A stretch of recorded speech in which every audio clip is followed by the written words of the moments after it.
The call of memoranda by the National Assembly on the Constitutional Review present a great opportunity for us at the Gidan Yanci Fellowship to provide input, especially as it relates to electoral reform and how we can see from the perspective of the campaign finances, even the cost of politics amongst others, on how it can be equitable to the youth in order to run for offices.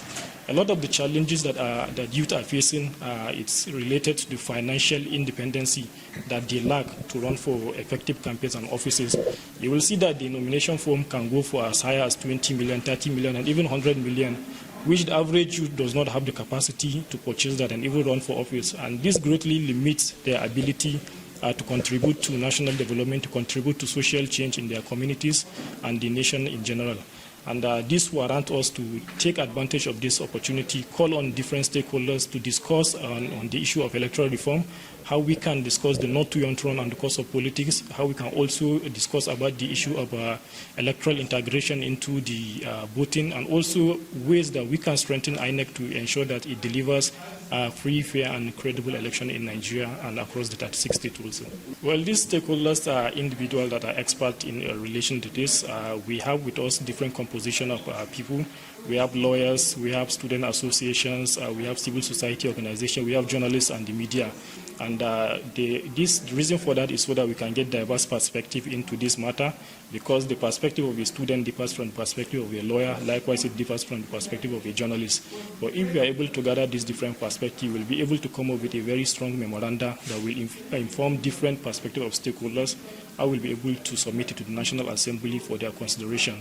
And it is our hope that this memoranda that we'll be able to submit and it will be adopted by the National Assembly, and it will help in influencing the policy that will give youths, women, and people living with disability the opportunity to run for office without a lot of hindrances from the perspective of the Electoral Act in relation to campaign finances, amongst others. Today we are here to do a stakeholders consultation regarding the constitutional review. We know recently the National Assembly has called for a public memorandum. So there are certain thematic areas that they have outlined that we want to look into, but specifically we are focusing on the Electoral Act. We are looking at key areas that we can reform the Electoral Act to make sure it serves us better as Nigerians.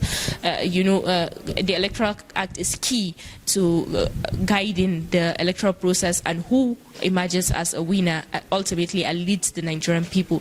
So the key areas we're looking into, we're looking at the campaign finances, how we can regulate them and better have accountability and transparency in how politicians spend financing during campaigns. We're also looking at how people with disabilities and women can have better rights and better access when it's time for election without any hindrance. We're also looking at areas of technological ambiguities that we have faced in the previous election and how we can do better. So all these suggestions that we are compiling from different stakeholders, we're going to draft it down and we're going to hopefully take it to the National Assembly and present it to the committee, and hopefully the committee will take that into consideration when they come to do this constitutional reform.